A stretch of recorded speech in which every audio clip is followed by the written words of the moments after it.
के देखते सुन रहे ने। खालिस्तान अफेयर सेंटर के संचालक डॉक्टर अमरजीत सिंह जी रोजाना की तरह स्टूडियो में मेरे नाल शामिल ने। आओ ना मिल के अज दियां विचार चर्चावां करदे हां। जी डॉक्टर साहब, वाहिगुरू जी का खालसा वाहिगुरू जी की फतेह। जी डॉक्टर साहब, जी आयां नूं प्रोग्राम सचो सच विच बहुत शुक्रिया जी। डॉक्टर साहब, अज 21 जून 2017 7 हाड़ नानकशाही संमत 549 का दिन है।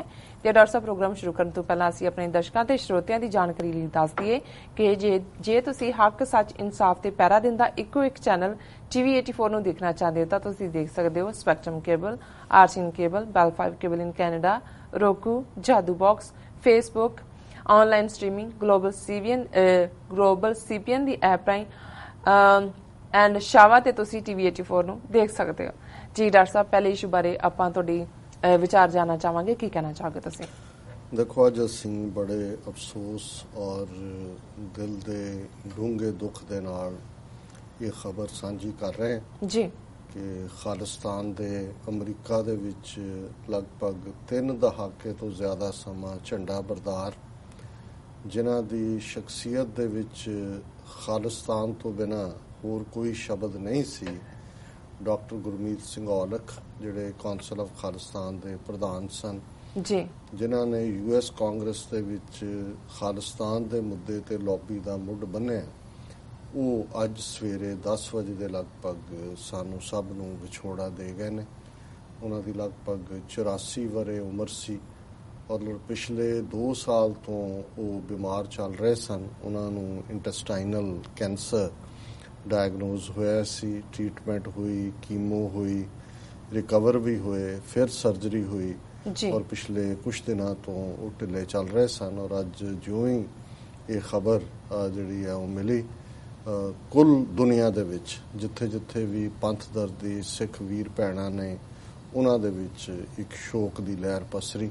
ਕਿਉਂਕਿ ਜਦੋਂ ਅਸੀਂ ਇਸ ਕਾਫਲੇ ਦੀ ਗੱਲ ਕਰਦੇ ਹਾਂ ਤੇ ਇਹਨਾਂ 3 ਦਹਾਕੇ ਤੋਂ ਜ਼ਿਆਦਾ ਦੇ ਸਮੇਂ 'ਚ ਬਹੁਤ ਸਾਰੇ ਰੰਗ ਆਏ ਗਏ। ਇਸੇ ਤਰ੍ਹਾਂ ਬਹੁਤ ਸਾਰੇ ਇਸ ਕਾਫਲੇ ਨਾਲ ਤੁਰਨ ਵਾਲਿਆਂ ਦੇ ਵੀ ਰੰਗ ਬਦਲੇ, ਲੇਕਿਨ ਜਿਹੜੇ ਸਾਲਮ ਕਦਮਾਂ ਦੇ ਨਾਲ, ਮਜ਼ਬੂਤ ਕਦਮਾਂ ਦੇ ਨਾਲ, ਬਿਨਾਂ ਖੌਫ ਔਰ ਪੱਕੇ ਵਿਸ਼ਵਾਸ ਦੇ ਨਾਲ ਕਿ ਇਸ ਤੋਂ ਬਿਨਾਂ ਸਿੱਖਾਂ ਦਾ ਸਾਊਥ ਏਸ਼ੀਆ ਦੇ ਵਿੱਚ ਹੋਰ ਕੋਈ ਚਾਰਾ ਨਹੀਂ ਜੇ ਅਸੀਂ ਆਪਣੇ ਆਪ ਨੂੰ ਇੱਕ ਉਸ ਗੁਰੂ ਕੇ ਖਾਲਸੇ ਦੇ ਤੌਰ ਤੇ ਆਪਣੀ ਰਾਜਸੀ ਹੋਣੀ ਸਿਰਜਣੀ ਹੈ ਤੇ ਖਾਲਿਸਤਾਨ ਹੀ ਕੋਈ ਹੱਲ ਹੈ। ਇਸ ਦੇ ਵਿੱਚ ਪੱਕੇ ਵਿਸ਼ਵਾਸ ਰੱਖਣ ਵਾਲੇ ਔਰ ਰਹਿਨੁਮਾਈ ਦੇਣ ਵਾਲੇ ਜਿਹੜੇ ਨੇ ਉਹ ਉਂਗਲਾਂ ਤੇ ਗਿਣੇ ਜਾ ਸਕਣ ਵਾਲੇ ਨੇ। ਔਰ ਅੱਜ ਡਾਕਟਰ ਔਲਖ ਦੇ ਵਿਛੋੜੇ ਨਾਲ ਇੱਕ ਹੋਰ ਖਾਲਿਸਤਾਨ ਦਾ ਥੰਮ ਜਿਹੜਾ ਉਹ ਹਾਂ।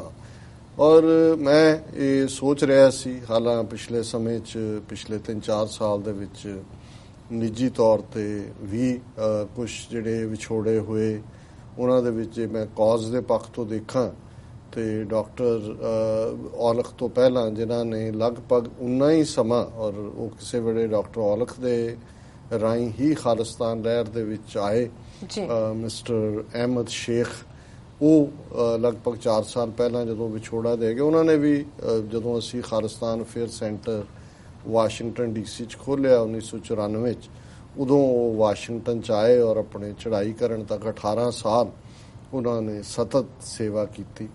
ਔਰ ਇਹ ਜਿਹੜੀ ਅੱਜ ਜਦੋਂ ਅਸੀਂ ਦੁਨੀਆ ਦਾ ਔਰ ਜਿਸ ਕਿਸਮ ਦੀ ਦੌੜ ਪੈਸੇ ਦੀ ਔਰ ਭੁੱਖ ਦੇਖਦੇ, ਉਹਦੇ 'ਚ ਸੌਖਾ ਨਹੀਂ ਹੈ ਉਸ ਕੌਜ਼ ਨਾਲ ਜੁੜਨਾ ਜਿਹਦੇ 'ਚੋਂ ਲੱਗਦਾ ਹੁੰਦਾ ਹੈ ਕਿ ਵੀ ਤੁਸੀਂ ਇਮੀਡੀਏਟ ਉਹਦੇ 'ਚੋਂ ਕੋਈ ਪ੍ਰਾਪਤੀ, ਕੋਈ ਟੈਂਜੀਬਲ ਨਹੀਂ ਹੋਣਾ। ਇਹ ਵੀ ਹੈ ਕਿ ਤੁਸੀਂ ਇੱਕ ਸੋਰ ਥੰਬ ਬਣ ਜਾਂਦੇ ਹੋ ਕਈ ਹਾਲਤਾਂ 'ਚ, ਕਿਉਂਕਿ ਜਦੋਂ ਸਾਰਿਆਂ ਦਾ ਮਾਹੌਲ ਡਿਫਰੈਂਟ ਹੁੰਦਾ ਤੇ ਤੁਸੀਂ ਉਹੀ ਗੱਲ ਰਿਪੀਟਡਲੀ ਕਰਦੇ ਹੋ ਤੇ ਬਹੁਤਿਆਂ ਨੂੰ ਲੱਗਦਾ ਵੀ ਪਤਾ ਨਹੀਂ ਇਹਨਾਂ ਦੀ ਓਬਸੈਸ਼ਨ ਹੀ ਹੈ ਇਸ ਦੇ ਨਾਲ। ਫਿਰ ਅਸੀਂ ਕੁੱਲ ਮਿਲਾ ਕੇ ਜਦੋਂ ਵੀ ਕੋਈ ਵਿਛੋੜਾ ਹੁੰਦਾ, ਪਹਿਲੀ ਗੱਲ ਤਾਂ ਮਨ ਦੇ ਵਿੱਚ ਸਭ ਚਾਲੇ ਹੈ ਹਮ ਵੀ ਚਲਣਾ, ਜੋ ਦਿਸੈ ਸੋ ਕਾਲੇ ਖੜਨਾ। ਇਹ ਇੱਕ ਰਿਮਾਈਂਡਰ ਵੀ ਹੈ ਕਿ ਭਾਈ ਚੰਗਾ ਹੋਏ ਮਾੜਾ ਹੋਏ, ਰਾਮ ਗਇਓ ਰਾਵਣ ਗਇਓ, ਜਾਂ ਕੋ ਬਹੁ ਪਰਿਵਾਰ ਕਹ ਨਾਨਕ ਥਿਰ ਕੱਚ ਨਹੀਂ, ਸੁਪਨੇ ਜਿਉਂ ਤੁਸੀਂ ਆਪਣੇ ਆਪ ਨੂੰ ਧਰਵਾਸ ਵੀ ਦਿੰਦੇ ਹੋ। ਤੁਸੀਂ ਇਹ ਵੀ ਯਾਦ ਕਰਵਾਉਂਦੇ ਹੋ ਕਿ ਐਸੋ ਇਹੋ ਸੰਸਾਰ ਪੇਖਣਾ ਰਹਿਣ ਨਾ ਕਉ ਪਈ ਹੈ ਰੇ, सूधे सूधे रेग चलो तुम, ना तरको धक्का दवई है रे, बारे बूढ़े तरने भैया, सब हूँ जम लै जइया रे, मानस बपरा मूसा कीनो, मीच बिलैया खई है रे। कि ਇਹ मौत ਦੀ ਬਿੱਲੀ ਜਿਹੜੀ ਹੈ ਉਸਨੇ ਹਰ ਇੱਕ ਨੂੰ ਖਾਣਾ, ਇਹਦੇ ਚ ਬੱਚਾ, ਬੁੱਢਾ, ਜਵਾਨ, ਭਰਾ ਸਭ ਤੁਰੇ ਜਾਂਦੇ ਨੇ। ਇਹ ਇੱਕ ਅਲਟੀਮੇਟ ਹਕੀਕਤ ਹੈ।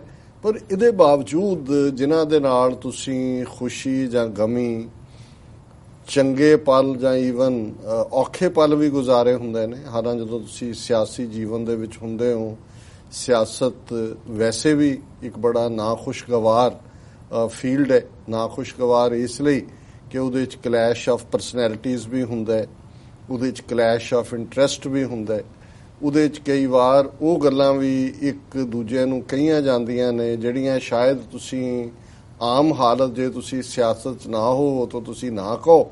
ਪਰ ਜਦੋਂ ਤੁਹਾਨੂੰ ਲੱਗ ਰਿਹਾ ਹੁੰਦਾ ਕਿ ਕੋਈ ਤੁਹਾਨੂੰ ਕੱਟ ਰਿਹਾ ਹੈ ਜਾਂ ਤੁਹਾਨੂੰ ਇਹ ਲੱਗ ਰਿਹਾ ਹੁੰਦਾ ਕਿ ਕੋਈ ਤੁਹਾਡੇ ਕੌਜ਼ ਦੇ ਰਸਤੇ ਦੇ ਵਿੱਚ ਰੁਕਾਵਟ ਬਣ ਰਿਹਾ ਤੇ ਤੁਸੀਂ ਕਿਸੇ ਹੱਦ ਤੱਕ ਵੀ ਜਾਂਦੇ ਹੋ। ਕਈ ਵਾਰ ਉਸ ਕਿਸਮ ਦੀ ਰੰਜਿਸ਼ ਜਿਹੜੀ ਉਹ ਨਿੱਜੀ ਵੀ ਬਣ ਜਾਂਦੀ ਹੈ ਕਿ ਵੀ ਇਹ ਗੱਲ ਕਹੀ। ਔਰ ਇਹਦੇ 'ਚ ਕੋਈ ਸ਼ੱਕ ਨਹੀਂ ਹੈ ਕਿ ਜਦੋਂ ਅਸੀਂ ਡਾਕਟਰ ਔਲਖ ਜਿਹੜੇ ਕਿ ਇੱਕ ਹਾਈਲੀ ਐਜੂਕੇਟਿਡ ਅਮਰੀਕਨ ਯੂਨੀਵਰਸਿਟੀ ਦੇ ਵਿੱਚ ਪੜ੍ਹੇ ਹੋਏ ਡਾਕਟਰ ਸਨ, ਚੰਗਾ ਉਹਨਾਂ ਦੇ ਕੋਲ ਜੌਬ ਸੀ। ਔਰ ਜੂਨ 84 ਜਦੋਂ ਅਸੀਂ ਔਰ ਭਵਿੱਖ ਦੇ ਹਿਸਟੋਰੀਅਨਸ ਵੀ ਜੂਨ 84 ਦੇ ਕੀ ਇਫੈਕਟ ਹੋਏ, ਇੱਕ ਜਨਰੇਸ਼ਨ ਨੂੰ ਤਾਂ ਉਹਨੇ ਪੂਰੀ ਤਰ੍ਹਾਂ ਆਪਣੇ 'ਚ ਜਿਹੜਾ ਉਹ ਹੜੱਪ ਲਿਆ। ਉਹ ਭਾਵੇਂ ਸ਼ਹੀਦੀਆਂ ਪਾਉਣ ਵਾਲਿਆਂ ਦੀ ਸੀ, ਭਾਵੇਂ ਐਮੋਸ਼ਨਲ ਟਰਾਮੇ ਵਾਲਿਆਂ ਦੀ ਸੀ, ਜਾਂ ਜਿਹੜੇ ਈਵਨ ਬਾਹਰ ਵੀ ਬੈਠੇ ਸੀ, ਕਈ ਦਹਾਕਿਆਂ ਤੋਂ ਬਾਹਰ ਨਿਕਲ ਆਏ ਔਰ ਉਹਨਾਂ ਦਾ ਕੋਈ ਪੰਜਾਬ ਦੇ ਨਾਲ ਸਿੱਧਾ ਜਿਹੜਾ ਅਦਰ ਦੈਨ ਕਿ ਉਹਨਾਂ ਦੀ ਜਜ਼ਬਾਤੀ ਸਾਂਝ ਸੀ, ਉਹ ਇੱਥੇ ਆਪਣਾ ਪਰਸੂਟ ਆਫ ਹੈਪੀਨੈਸ ਕਰ ਰਹੇ ਸੀ। ਉਹ ਇੰਗਲੈਂਡ ਹੋਏ, ਕੈਨੇਡਾ ਹੋਏ, ਅਮਰੀਕਾ ਹੋਏ। ਆਲ ਆਫ ਏ ਸਡਨ ਜੂਨ 84 ਦੇ ਘੱਲੂਘਾਰੇ ਨੇ ਹਜ਼ਾਰਾਂ ਮੀਲਾਂ ਦਾ ਪੰਧ ਜਿਹੜਾ ਉਹ ਕੱਟ ਕਰ ਦਿੱਤਾ। ਸਿੱਧੀ ਦਰਬਾਰ ਸਾਹਿਬ ਦੇ ਨਾਲ ਜਾ ਕੇ ਜੁੜ ਗਏ। ਇੱਕ ਦੂਸਰੇ ਪ੍ਰਤੀ ਜਿਹੜੀ ਕੋਈ ਮੰਦ ਭਾਵਨਾ ਵੀ ਕਿਸੇ ਦੀ ਸੀ ਉਸ ਤੋਂ ਵੀ ਖਲਾਸੀ ਹੋਈ। ਜਿਹੜੇ ਲੋਕ ਇੱਥੇ ਆ ਕੇ ਕੋਈ ਗਲਾਸੀ ਜੰਕਸ਼ਨ ਤੇ ਦੂਜਾ ਇੰਗਲੈਂਡ ਵਾਲਿਆਂ ਦਾ ਜਦੋਂ ਅਸੀਂ ਹਾਲ ਦੇਖਦੇ ਹਾਂ ਜਾਂ ਪਾਰਟੀ ਕਲਚਰ ਦੇਖਦੇ ਹਾਂ ਜਾਂ ਦੂਸਰਾ ਧਰਮ ਤੋਂ ਦੂਰੀ ਵਾਲੀ ਗੱਲ ਸੀ। ਔਰ ਇੱਕ ਜਨਰੇਸ਼ਨ ਜਿਹੜੀ ਈਵਨ ਸਿੱਖੀ ਸਰੂਪ ਦੇ ਵਿੱਚ ਵੀ ਗਾਇਬ ਹੋ ਗਈ ਸੀ। ਕੁਝ ਲੈਫਟਿਸਟ ਪ੍ਰਭਾਵ ਸੀ, ਕੁਝ ਪੱਛਮੀ ਪ੍ਰਭਾਵ ਸੀ। ਆਲ ਆਫ ਏ ਸਡਨ ਉਹਨਾਂ ਦੇ ਵਿੱਚ ਇੱਕ ਤਬਦੀਲੀ ਹੋਈ। ਉਹਨਾਂ ਨੇ ਇੱਕਦਮ ਉਹ ਧਰਮ ਵੱਲ ਮੁੜੇ। ਗੁਰਦੁਆਰਿਆਂ ਦੇ ਵਿੱਚ ਗਿਣਤੀ ਵਧੀ ਔਰ ਇੱਕ ਚਾਰ ਚਫੇਰੇ ਰੋਸ ਔਰ ਪ੍ਰੋਟੈਸਟ ਔਰ ਗੁੱਸਾ ਔਰ ਐਂਗਰ ਔਰ ਇੱਕਦਮ ਇਸ ਗੱਲ ਦੀ ਰੀਅਲਾਈਜੇਸ਼ਨ ਹੋਈ। ਲਗਭਗ ਜਦੋਂ 5.5 ਸਦੀਆਂ ਦਾ ਇੱਕ ਪਾਸੇ ਤਾਂ ਵੈਰ ਕਮਾਉਣ ਵਾਲੇ ਸੀ, ਪਰ ਸ਼ਾਇਦ ਸਿੱਖਾਂ ਦੇ ਲਈ ਵੀ 5.5 ਸਦੀਆਂ ਦਾ ਸ਼ੌਕ ਸੀ, ਜੋਲਟ ਸੀ ਕਿ ਜਿਨ੍ਹਾਂ ਨੂੰ ਅਸੀਂ ਨਿਉ ਮਾਸ ਦਾ ਰਿਸ਼ਤਾ ਜਿਨ੍ਹਾਂ ਦੇ ਨਾਲ ਕਹਿੰਦੇ ਰਹੇ, ਜਿਨ੍ਹਾਂ ਨੂੰ ਅਸੀਂ ਆਪਣਾ ਸਮਝਦੇ ਸੀ, ਜਿਨ੍ਹਾਂ ਨੂੰ ਅਸੀਂ ਵਡਿਆਇਆ, ਜਿਨ੍ਹਾਂ ਨੂੰ ਅਸੀਂ ਜਦੋਂ ਰਾਜਸੀ ਸ਼ਕਤੀ ਆਈ ਉਹਨਾਂ ਦੇ ਨਾਲ ਪਾਵਰ ਸ਼ੇਅਰ ਕੀਤੀ। 47 ਦੇ ਦੌਰ 'ਚ ਵੀ ਸਾਡੀ ਲੀਡਰਸ਼ਿਪ ਜਿਹੜੀ ਆ ਉਹਨਾਂ ਦੇ ਨਾਲ ਖਲੋਤੀ ਬਜਾਏ ਕਿ ਆਪਣਾ ਕੁਝ ਸੰਵਾਰਦੀ। ਵੀ ਉਹਨਾਂ ਨੇ ਤਾਂ ਉਹ ਕੁਝ ਕਰ ਵਿਖਾਇਆ ਜੋ ਮੁਗਲ ਔਰ ਜਿਹੜਾ ਦਰਾ ਖੈਬਰ ਤੋਂ ਪਾਰ ਔਰ ਇੰਡਸ ਪਾਰ ਆਉਣ ਵਾਲੇ ਵੀ ਨਹੀਂ ਸੀ ਕਰ ਸਕੇ। ਔਰ ਇਸ ਕਦਰ ਇਸ ਸਦੀ ਦੇ ਵਿੱਚ ਔਰ ਡੈਮੋਕ੍ਰੇਸੀ ਦੇ ਨਾਂ ਥੱਲੇ ਉਹ ਤਾਂ 18ਵੀਂ ਸਦੀ ਦੇ ਹਮਲਾਵਰ ਤਾਂ ਉਹ ਤਾਂ ਜਿਹੜਾ ਤਾਕਤ ਦੇ ਨਾਲ ਜਿੱਧਰ ਨੂੰ ਖਿੱਚ ਕੇ ਲੈ ਗਿਆ ਉਦਾਂ ਦੀ ਲਾਈਨ। ਸੋ ਇਹ ਮਲਟੀਪਲ ਸ਼ੌਕ ਸਨ ਜਿਹੜੇ ਬਾਹਰ ਬੈਠੇ ਸਿੱਖਾਂ ਨੇ, ਖਾਸ ਤੌਰ ਤੇ ਜਿਨ੍ਹਾਂ ਨੇ ਫਰੀडम ਦਾ ਆਨੰਦ ਵੀ ਮਾਣਿਆ ਸੀ ਇੱਥੇ, ਜਿਨ੍ਹਾਂ ਦੇ ਕੋਲ ਐਜੂਕੇਸ਼ਨ ਵੀ ਸੀ, ਸੈਂਸਿਟੀਵਿਟੀ ਤਾਂ ਹੈ ਹੀ ਸੀ। ਉਹਨਾਂ ਸਾਰਿਆਂ ਨੇ ਫਿਰ ਕੁਛ ਨਾ ਕੁਛ ਕਰਨ ਦਾ ਜਿਹੜਾ ਯਤਨ ਕੀਤਾ। ਉਹਦੇ ਚੋਂ ਅਸੀਂ ਦੇਖਦੇ ਹਾਂ ਕਿ ਇੱਥੇ ਪਹਿਲੀ ਆਰਗੇਨਾਈਜੇਸ਼ਨ ਵਰਲਡ ਸਿੱਖ ਆਰਗੇਨਾਈਜੇਸ਼ਨ ਨਿਕਲਦੀ ਹੈ ਔਰ ਡਾਕਟਰ ਔਲਖ ਦਾ ਜਿਹੜੇ ਕਿ ਇੱਕ ਅੱਛਾ ਜੌਬ ਕਰ ਰਹੇ ਸਨ, ਉਹਨਾਂ ਨੇ ਵੀ ਆਪਣਾ ਕਰੀਅਰ ਇੱਕ ਪਾਸੇ ਛੱਡ ਕੇ ਵਰਲਡ ਸਿੱਖ ਆਰਗੇਨਾਈਜੇਸ਼ਨ ਦੀ ਜਿਹੜੀ ਹੈ ਰਹਿਨੁਮਾਈ ਦੇ ਵਿੱਚ ਕੰਮ ਕਰਨਾ ਸ਼ੁਰੂ ਕੀਤਾ। ਔਰ ਜ਼ਾਹਰ ਹੈ ਕਿ ਅਮਰੀਕਨ ਸਿਸਟਮ ਨੂੰ ਸਮਝਦਿਆਂ ਹੋਇਆ, ਔਰ ਇਹ ਉਹ ਪੀਰੀਅਡ ਸੀ, ਹੁਣ ਤਾਂ ਅਮਰੀਕਾ ਡੋਨਲਡ ਟਰੰਪ ਦੇ ਥੱਲੇ ਡਿਫਰੈਂਟ ਹੋ ਗਿਆ ਜਾਂ ਅਸੀਂ ਦੇਖਦੇ ਹਾਂ ਕਿ 1999-90 ਚ ਸੋਵੀਅਤ ਯੂਨੀਅਨ ਦੇ ਟੁੱਟਣ ਤੋਂ ਬਾਅਦ ਭਾਰਤ ਜਿਹੜਾ ਹੈ ਉਹ ਖਿਸਕਦਾ ਅੱਜ ਅਮਰੀਕਾ ਦੇ ਜ਼ਿਆਦਾ ਨੇੜੇ ਆਇਆ ਜੀ। ਉਦੋਂ ਭਾਰਤ ਸੋਵੀਅਤ ਬਲਾਕ ਦੇ ਵਿੱਚ ਸੀ। ਅਮਰੀਕਨ ਪੋਲਿਟਿਕਸ ਦੇ ਵਿੱਚ ਉਹ ਭਾਵੇਂ ਨਿਕਸਨ ਈਰਾ ਹੋਏ ਜਾਂ ਬਾਅਦ ਚ ਰੀਗਨ ਈਰਾ ਹੋਏ, ਕੋਈ ਭਾਰਤ ਦੇ ਲਈ ਕੋਈ ਪਿਆਰ ਵਾਲੀ ਗੱਲ ਨਹੀਂ ਸੀ। ਰਾਦਰ ਨਿਕਸਨ ਦੀਆਂ ਜਾਂ ਰੀਗਨ ਦੀਆਂ ਜਿਹੜੀਆਂ ਟਿੱਪਣੀਆਂ ਨੇ ਉਹ ਇੰਦਰਾ ਗਾਂਧੀ ਪ੍ਰਤੀ ਔਰ ਭਾਰਤ ਪ੍ਰਤੀ ਬੜੀਆਂ ਨਾ ਪੱਖੀ ਸੀ। ਔਰ ਵੈਸੇ ਵੀ ਉੱਥੋਂ ਦੀ ਜਿਹੜੀ ਜੀਓ ਪੋਲਿਟਿਕਸ ਹੈ ਉਹਦੇ 'ਚ ਅਮਰੀਕਾ ਪਾਕਿਸਤਾਨ ਦੇ ਜ਼ਿਆਦਾ ਨੇੜੇ ਸੀ, ਜਿਵੇਂ ਕਿ ਇੰਡੀਆ ਸੋਵੀਅਤ ਬਲਾਕ ਦੇ ਵਿੱਚ ਸੀ। ਇਸ ਲਈ ਜਿੰਨੇ ਇੰਡੀਆ ਦੇ ਹਥਿਆਰ ਜਾਂ ਉਹਨਾਂ ਦੀ ਲੋਹੇ ਦੀ ਇੰਡਸਟਰੀ, ਉਹ ਦੁਰਗਾਪੁਰ ਹੋਏ, ਭਿਲਾਈ ਹੋਏ, ਉਹ ਸੋਵੀਅਤ ਯੂਨੀਅਨ ਬਿਲਡ ਕਰਦਾ ਸੀ ਜਾਂ ਕੀਤਾ ਸੀ ਉਹਨਾਂ ਨੇ। ਇਸੇ ਤਰ੍ਹਾਂ ਪਾਕਿਸਤਾਨ ਦੀ ਜਿੰਨੀ ਮਿਲਟਰੀ ਇਕਵਿਪਮੈਂਟ, ਉਹ ਪੈਟਰਨ ਟੈਂਕ ਹੋਣ, ਦੂਸਰੇ ਜਹਾਜ਼ ਹੋਣ, ਉਹ ਸਾਰੇ ਅਮਰੀਕਨ ਸੀ ਔਰ ਅਮਰੀਕਾ ਦੇ ਲਈ ਖੁੱਲੀ ਮਾਰਕੀਟ ਸੀ ਪਾਕਿਸਤਾਨ। ਇਸ ਲਈ ਇੰਟਰਨੈਸ਼ਨਲੀ ਜੇ ਕਸ਼ਮੀਰ ਦਾ ਇਸ਼ੂ ਪਾਕਿਸਤਾਨ ਚੀਨ ਰਾਹੀਂ ਜਾਂ ਅਮਰੀਕਾ ਰਾਹੀਂ UN ਸਿਕਿਉਰਿਟੀ ਕੌਂਸਲ 'ਚ ਲਿਆਂਦਾ ਸੀ ਤੇ ਸੋਵੀਅਤ ਯੂਨੀਅਨ ਜਿਹੜਾ ਹੈ ਉਹ ਇੰਡੀਆ ਦੀ ਪਿੱਠ ਪੂਰਦਿਆਂ ਉਸ ਨੂੰ ਵੀਟੋ ਕਰ ਦਿੰਦਾ ਸੀ। ਸੋ ਕੁੱਲ ਮਿਲਾ ਕੇ ਉਸ ਦੌਰ ਦੇ ਵਿੱਚ 84 ਤੋਂ ਬਾਅਦ ਦੇ ਦੌਰ 'ਚ ਅਮਰੀਕਾ ਦੇ ਸਿੱਖ ਇਹ ਮਹਿਸੂਸ ਕਰਦੇ ਸੀ ਕਿ ਖਾਲਿਸਤਾਨ ਦੀ ਕਾਇਮੀ ਦੇ ਵਿੱਚ ਜਿਹੜਾ ਜੇ ਰੋਲ ਅਦਾ ਹੋਏਗਾ, ਇੱਕ ਗੱਲ ਤਾਂ ਜ਼ਾਹਰ ਸੀ ਕਿ ਵੀ ਇੰਟਰਨੈਸ਼ਨਲ ਇੰਟਰਵੈਂਸ਼ਨ ਬੜੀ ਜ਼ਰੂਰੀ ਹੈ, ਸਿੱਖਾਂ ਨੂੰ ਕਿਸੇ ਮਦਦ ਦੀ ਲੋੜ ਹੈ ਔਰ ਉਹਦੇ 'ਚ ਅਮਰੀਕਾ ਹੀ ਇੱਕ ਮੁਲਕ ਹੈ। ਔਰ ਵੈਸੇ ਵੀ ਜਦੋਂ ਅਸੀਂ ਵੈਲਿਊ ਸਿਸਟਮ ਦੀ ਗੱਲ ਦੇਖਦੇ ਹਾਂ, ਜਿਹੜਾ ਸਿੱਖ ਵੈਲਿਊ ਸਿਸਟਮ ਹੈ ਜਾਂ ਅਮਰੀਕਨ ਵੈਲਿਊ ਸਿਸਟਮ ਹੈ, ਉਹ ਪੈਰਲਲ ਰਨ ਕਰਦੇ ਨੇ, ਕੋਈ ਕਲੈਸ਼ ਨਹੀਂ।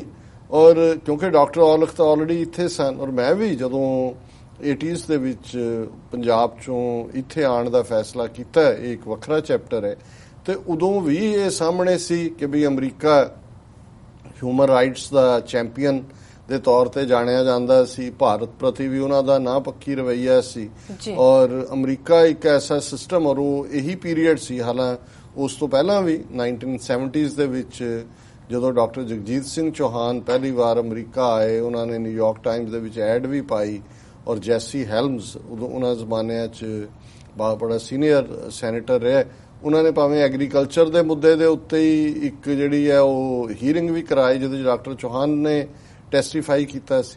ਸੋ ਕੁੱਲ ਮਿਲਾ ਕੇ ਉਸ ਵੇਲੇ ਹੁਣ ਐਸਾ ਕੀ ਗਲਤ ਹੋਇਆ ਕਿ ਜਿਹੜਾ 80s ਤੱਕ ਪਹੁੰਚਦੇ ਆ ਉਹ ਸਪੋਰਟ ਸਿਸਟਮ ਉਹਨਾਂ ਬਿਲਟ ਨਹੀਂ ਹੋਇਆ। ਲੇਕਿਨ ਇਹਦੇ 'ਚ ਕੋਈ ਸ਼ੱਕ ਨਹੀਂ ਹੈ ਕਿ ਦਰਬਾਰ ਸਾਹਿਬ ਤੇ ਹਮਲੇ ਤੋਂ ਬਾਅਦ ਅਮਰੀਕਨ ਕਾਂਗਰਸ ਦੇ ਵਿੱਚ ਜਿਹੜਾ ਲੌਬੀ ਦਾ ਕੰਮ ਨਿੱਠ ਕੇ ਕੀਤਾ ਉਹ ਡਾਕਟਰ ਗੁਰਮੀਤ ਸਿੰਘ ਔਲਖ ਨੇ ਕੀਤਾ। ਇਹ ਵੱਖਰੀ ਗੱਲ ਹੈ ਕਿ ਵਰਲਡ ਸਿੱਖ ਆਰਗੇਨਾਈਜੇਸ਼ਨ ਨਾਲ ਉਹਨਾਂ ਦੇ ਬਹੁਤ ਜਲਦੀ ਮਤਭੇਦ ਹੋ ਗਏ। ਜਨਰਲ ਭੁੱਲਰ ਜਿਹੜਾ ਆਇਆ ਸੀ ਉਸ ਬਾਰੇ ਸਵਾਲੀਆ ਨਿਸ਼ਾਨ ਕਿ ਏਜੰਸੀਆਂ ਨੇ ਭੇਜਿਆ ਕਿ ਕੀ ਹੈ, ਇਹ ਇੱਕ ਡਿਬੇਟ ਰਹੀ, ਅੱਜ ਤੱਕ ਵੀ ਹੈ। ਲੇਕਿਨ ਉਸ ਨੇ ਫਿਰ ਮੌਕਾ ਦਿੱਤਾ ਕਿ ਡਾਕਟਰ ਔਲਖ ਨੇ ਇਹਨਾਂ ਨਾਲੋਂ ਆਪਣਾ ਰਸਤਾ ਵੱਖ ਕਰ ਲਿਆ WSO ਨਾਲੋਂ।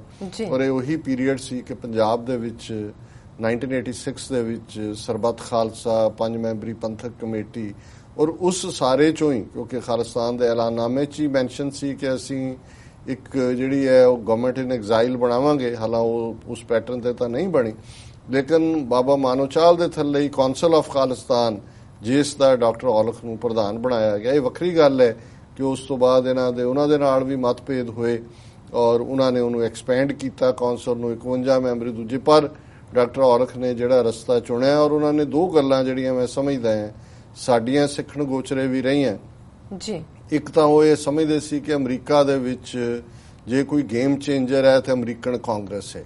ਸੋ ਉਹਨਾਂ ਨੇ ਆਪਣਾ ਫੋਕਸ US ਕਾਂਗਰਸ ਦੇ ਵਿੱਚ ਲੌਬੀ ਨੂੰ ਰੱਖਿਆ ਔਰ ਲਗਾਤਾਰ ਉਹਨਾਂ ਨੇ ਇਸ ਮੁੱਦੇ ਦੇ ਉੱਤੇ ਸਪੋਰਟ ਬਿਲਡ ਕੀਤੀ। ਔਰ ਇੱਕ ਉਹ ਇਹ ਸਟੇਜ ਸੀ ਕਿ ਕਈ ਵਾਰ US ਕਾਂਗਰਸ ਦੇ ਵਿੱਚ ਮਤੇ ਵੀ ਆਉਂਦੇ ਸਨ ਕਿ ਡਿਵੈਲਪਮੈਂਟਲ ਏਡ ਇੰਡੀਆ ਦੀ ਕੱਟ ਕਰ ਦਿੱਤੀ ਜਾਏ। ਪ੍ਰੈਜ਼ੀਡੈਂਟ ਨੂੰ ਕਦੇ 30 ਕਾਂਗਰਸਮੈਨਾਂ ਨੇ ਕਦੇ 32 ਚਿੱਠੀਆਂ ਵੀ ਲਿਖਣੀਆਂ ਕਿ ਬਈ ਇੰਡੀਆ ਦੇ ਵਿੱਚ ਆ ਹਿਊਮਨ ਰਾਈਟਸ ਵਾਇਓਲੇਸ਼ਨਸ ਹੋ ਰਹੀਆਂ। ਔਰ ਜਿਹੜੀ ਵੀ ਘਟਨਾ ਪੰਜਾਬ ਦੇ ਵਿੱਚ ਹੁੰਦੀ ਸੀ, ਕਿਉਂਕਿ ਉੱਥੇ ਜੁਝਾਰੂਵਾਦ ਦਾ ਦੌਰ ਸ਼ੁਰੂ ਹੋ ਗਿਆ ਸੀ ਔਰ ਜ਼ਾਹਰ ਹੈ ਕਿ ਕੁਝ ਘਟਨਾਵਾਂ ਜਿਹੜੀਆਂ ਸਰਕਾਰੀ ਏਜੰਸੀਆਂ ਕਰ ਰਹੀਆਂ ਸੀ ਉਹ ਜੁਝਾਰੂਆਂ ਦੇ ਖਾਤੇ 'ਚ ਪਾਈਆਂ ਜਾਂਦੀਆਂ ਸੀ। ਪਰ ਡਾਕਟਰ ਔਲਖ ਜਿਹੜੇ ਨੇ ਉਹ ਕਾਂਗਰੈਸ਼ਨਲ ਰੈਕਰਡ ਜਿਹੜਾ ਹੈ ਉਸ ਦੇ ਵਿੱਚ ਜਿਹੜੀ ਸਟੇਟਮੈਂਟ ਜਿਹੜਾ ਸਿੱਖ ਪਰਸਪੈਕਟਿਵ ਸੀ ਉਸ ਰਾਹੀਂ ਉਹ ਰਿਕਾਰਡ ਕਰਵਾ ਦਿੰਦੇ ਸੀ ਔਰ ਉਸ ਦੇ 2 ਵੋਲਿਊਮ ਬਾਅਦ ਦੇ ਵਿੱਚ ਛਪੇ ਨੇ ਜਿਹੜੇ ਕਿ ਕਾਂਗਰੈਸ਼ਨਲ ਰੈਕਰਡ। ਜਦੋਂ ਵੀ ਭਵਿੱਖ ਦੇ ਵਿੱਚ ਕਿਸੇ ਨੇ ਰਿਸਰਚ ਕਰਨੀ ਹੋਏਗੀ ਇਸ ਮੁੱਦੇ ਦੇ ਉੱਤੇ ਸੋ ਉਹ ਕੰਕਰੀਟ ਰਿਜ਼ਲਟ, ਕਿਉਂਕਿ ਉਹ ਜਿਹੜੀਆਂ ਪ੍ਰੈਸ ਰਿਲੀਜ਼ਸ ਨੇ ਮੋਸਟਲੀ ਭਾਵੇਂ ਕਾਂਗਰਸਮੈਨ ਡੈਨ ਬਰਟਨ ਜਾਂ ਉਸ ਵੇਲੇ ਕਾਂਗਰਸਮੈਨ ਵਾਲੀ ਹਰਗਰ ਜਿਹੜੇ ਯੂਬਾ ਸਿਟੀ ਤੋਂ ਸਨ, ਡੈਨ ਬਰਟਨ ਇੰਡੀਆਨਾ ਤੋਂ, ਇਹ ਮੇਨ ਕਰਨ ਵਾਲੇ ਸੀ। ਲੇਕਿਨ ਉਹ ਇੱਕ ਕੰਟੈਂਪਰੇਰੀ ਹਿਸਟਰੀ ਵੀ ਬਣੀ ਕਿ ਕੀ ਉੱਥੇ ਹੋ ਰਿਹਾ। ਹੁਣ ਉਸ ਦੌਰ ਦੇ ਵਿੱਚ ਦੂਸਰਾ ਪਾਰਟ ਉਹਨਾਂ ਦਾ ਸੀ ਜਿਹੜਾ ਸਾਨੂੰ ਉਦੋਂ ਥੋੜਾ ਅਸੀਂ ਡਿਫਰ ਵੀ ਕਰਦੇ ਸੀ, ਕਿਉਂਕਿ ਜਦੋਂ ਐਜ਼ ਅ ਸਪੋਕਸ ਪਰਸਨ ਨਵੰਬਰ 91 ਦੇ ਵਿੱਚ ਮੈਂ ਸੇਵਾ ਲਈ ਤਾਂ ਮੈਂ ਜ਼ਾਹਰ ਹੈ ਵੀ ਜੁਝਾਰੂ ਜਥੇਬੰਦੀਆਂ ਦੀ ਨੁਮਾਇੰਦਾ ਪੰਥਕ ਕਮੇਟੀ ਨੂੰ ਰਿਪਰੈਜ਼ੈਂਟ ਕਰਦਾ ਸੀ, ਔਰ ਪੰਥਕ ਕਮੇਟੀ ਦੀ ਕਮਾਂਡ 'ਚ 4 ਜੁਝਾਰੂ ਜਥੇਬੰਦੀਆਂ, Khalistan commando force, Khalistan liberation force, Babbar Khalsa international ਔਰ Bhindranwale tiger force of Khalistan ਸੀ। 6 ਸਟੂਡੈਂਟ ਫੈਡਰੇਸ਼ਨ ਵੀ ਉਹਦਾ ਹਿੱਸਾ ਬਣੀ, 5 ਜਥੇਬੰਦੀਆਂ ਆ ਜਾਂਦੀਆਂ ਸੀ। ਔਰ ਅਸੀਂ ਕਿਉਂਕਿ ਹਾਲਾਂ ਇੱਕ ਗੱਲ ਤਾਂ ਮੈਂ ਵੀ ਇਹ ਮਿੱਥੀ ਹੋਈ ਸੀ ਕਿ ਵੀ ਇੱਥੇ ਬਿਲਕੁਲ ਅਮਰੀਕਨ ਲਾਅ, ਇੰਟਰਨੈਸ਼ਨਲ ਲਾਅ ਨੂੰ ਦੀ ਜ਼ਦ 'ਚ ਰਹਿੰਦਿਆਂ ਗੱਲ ਕਰਨੀ ਹੈ, ਪਰ ਜ਼ਾਹਰ ਹੈ ਜਦੋਂ ਤੁਸੀਂ ਇੱਕ ਵਿਚਾਰਧਾਰਾ ਦੀ ਨੁਮਾਇੰਦਗੀ ਕਰਦੇ ਹੋ ਉਹਦੇ 'ਚ ਅਸੀਂ ਉਹਨੂੰ ਜਸਟੀਫਾਈ ਵੀ ਕਰਦੇ ਸੀ ਔਰ ਕਰਦੇ ਹਾਂ। 10ਵੇਂ ਪਾਤਸ਼ਾਹ ਦੇ ਇਸ ਸਿਧਾਂਤ ਦੇ ਮੁਤਾਬਕ ਚੁੰਕਾਰ ਅਜ਼ ਹਮਾ ਹੀਲ ਤੇ ਦਰਗੁਜ਼ਸਤ ਹਲਾਲ ਅਸਤ ਬੁਰਦਨ ਬਾ ਸ਼ਮਸ਼ੀਰ ਦਸਤ, ਕਿ ਜੇ ਹੋਰ ਕੋਈ ਜਿਹੜਾ ਚਾਰਾ ਨਾ ਰਹੇ ਇਨਸਾਫ ਲੈਣ ਦਾ ਰੱਬ ਦੇ ਬੰਦਿਆਂ ਲਈ, ਫਿਰ ਤਲਵਾਰ ਨੂੰ ਹੱਥ 'ਚ ਲੈਣਾ ਉਹਨਾਂ ਦਾ ਇਹ ਜਿਹੜਾ ਉਹ ਫਰਜ਼ ਬਣਦਾ। ਸੋ ਕੁੱਲ ਮਿਲਾ ਕੇ ਇਹ ਤਕਰਾਰ ਦੇ ਨੁਕਤੇ ਵੀ ਸੀ, ਕਿਉਂਕਿ ਜਦੋਂ ਅੱਜ ਅਸੀਂ ਉਹਨਾਂ ਦੇ ਵਿਛੋੜੇ ਤੋਂ ਬਾਅਦ ਇਹ ਪ੍ਰੋਗਰਾਮ ਕਰ ਰਹੇ ਹਾਂ, ਕੁਝ ਐਸੇ ਵੀ ਵੀਰ ਭੈਣਾਂ ਹੋਣਗੇ ਉਹ ਕਹਿਣਗੇ ਜੀ ਡਾਕਟਰ ਔਲਖ ਤਾਂ ਸਾਰੀ ਉਮਰ ਡਾਕਟਰ ਅਮਰਜੀਤ ਸਿੰਘ ਨੂੰ ਭੰਡਦੇ ਰਹੇ ਔਰ ਇਹ ਅੱਜ ਉਹਨਾਂ ਦੇ ਬੜੇ ਤਾਰੀਫ ਗੋ ਨੇ। ਇਹਦੇ 'ਚ ਕੋਈ ਸ਼ੱਕ ਨਹੀਂ ਹੈ ਕਿ ਉਹਨਾਂ ਨੇ ਸਾਨੂੰ ਹਾਰਡ ਟਾਈਮ ਵੀ ਦਿੱਤਾ। ਉਹ ਹਾਰਡ ਟਾਈਮ ਹੀ ਹੁੰਦਾ ਕਿਉਂਕਿ ਉਹ 84-85 ਤੋਂ ਐਕਟਿਵ ਸਨ, ਮੈਂ 91 ਦੇ ਵਿੱਚ ਸੀਨ ਤੇ ਆਇਆ। ਸੋ ਜ਼ਾਹਰ ਹੈ ਕਿ 6-7 ਸਾਲ ਦਾ ਉਮਰ ਦਾ ਵੀ ਫਰਕ ਸੀ ਔਰ ਉਹ ਇੱਕ ਐਸਟੈਬਲਿਸ਼ ਸਨ। ਸੋ ਅਸੀਂ ਕਿਉਂਕਿ ਜੁਝਾਰੂ ਥਾਟ ਦੀ ਰਿਪਰੈਜ਼ੈਂਟੇਸ਼ਨ ਕਰਦੇ ਸੀ ਔਰ ਸਾਨੂੰ ਇਹ ਸੇਵਾ ਦੇਣ ਤੋਂ ਪਹਿਲਾਂ ਪਿੱਛੇ ਬੈਠੀਆਂ ਜੁਝਾਰੂ ਜਥੇਬੰਦੀਆਂ ਨੇ ਇਹ ਕੋਸ਼ਿਸ਼ ਕੀਤੀ ਕਿ ਡਾਕਟਰ ਔਲਖ ਦੇ ਨਾਲ ਕੋਈ ਅੰਡਰਸਟੈਂਡਿੰਗ ਪੈਦਾ ਹੋਏ। ਹਾਲਾਂਕਿ ਪਹਿਲਾਂ ਬਾਬਾ ਮਾਨੋਚਾਲ ਨੇ ਉਹਨਾਂ ਨੂੰ ਨੋਮੀਨੇਟ ਕੀਤਾ ਸੀ, ਪਰ ਉਹ ਜਿਹੜੀ ਆ ਗੱਲਬਾਤ ਉਹਦੇ 'ਚ ਬੜੇ ਸਿੰਸੀਅਰ ਐਫਰਟ ਹੋਏ, ਜਿਹੜੀ ਆ ਉਹ ਸਿਰੇ ਨਹੀਂ ਚੜੀ। ਪਰ ਮੈਂ ਜਦੋਂ ਇਸ ਸੇਵਾ ਨੂੰ ਲਿਆ ਵੀ ਇੱਕ ਪਾਰਟ ਬੜਾ ਕਲੀਅਰ ਸੀ। ਹਾਲਾਂ ਸਾਡੇ ਉੱਤੇ ਲੇਬਲ ਆਉਣ ਦੀ ਗੱਲ ਤਾਂ ਰਾਈਟ ਅਵੇ ਹੀ ਸ਼ੁਰੂ ਹੋ ਗਈ, ਚਿੱਠੀਆਂ ਵੀ ਛਪਦੀਆਂ ਸੀ, ਭੇਜੀਆਂ ਵੀ ਜਾਂਦੀਆਂ ਸੀ, ਪਰ ਮੈਂ ਇਹ ਗੱਲ ਆਪਣੇ ਗੁਰੂ ਨੂੰ ਹਾਜ਼ਰ ਨਾਜ਼ਰ ਜਾਣ ਕੇ ਆਪਣੇ ਮਨ ਦੇ ਵਿੱਚ ਮਿੱਥੀ ਕਿ ਮੇਰੀ ਕਲਮ ਤੋਂ ਜਾਂ ਮੇਰੀ ਜ਼ਬਾਨ ਤੋਂ ਕੋਈ ਵੀ ਗੱਲ ਜਿਹੜਾ ਵੀ ਖਾਲਿਸਤਾਨ ਲਈ ਕੰਮ ਕਰਨ ਵਾਲਾ ਹੈ ਉਸ ਦੇ ਖਿਲਾਫ ਨਹੀਂ ਨਿਕਲੇਗੀ। ਦੂਸਰਾ ਪਾਰਟ, ਕਿਉਂਕਿ ਡਾਕਟਰ ਔਲਖ ਦਾ ਜਿਹੜਾ ਫੋਕਸ ਸੀ ਉਹ ਇੰਟਾਇਰਲੀ US ਕਾਂਗਰਸ ਲੌਬੀ ਦੇ ਉੱਤੇ ਸੀ।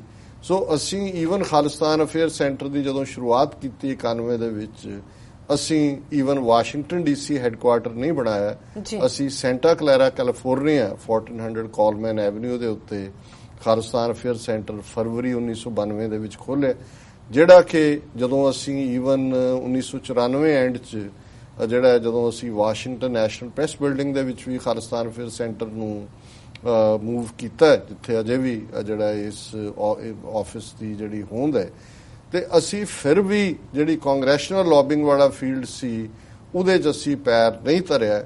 ਅਸੀਂ ਡਿਫਰੈਂਟ ਐਵਨਿਊ ਚੁਣੇ, ਓਪੀਨੀਅਨ ਮੇਕਿੰਗ ਦੇ, ਥਿੰਕ ਟੈਂਕਸ ਰਾਹੀਂ, ਮੀਡੀਆ ਰਾਹੀਂ, ਰਾਈਟਿੰਗਸ ਰਾਹੀਂ, 1-to-1 ਕਮਿਊਨੀਕੇਸ਼ਨ ਰਾਹੀਂ।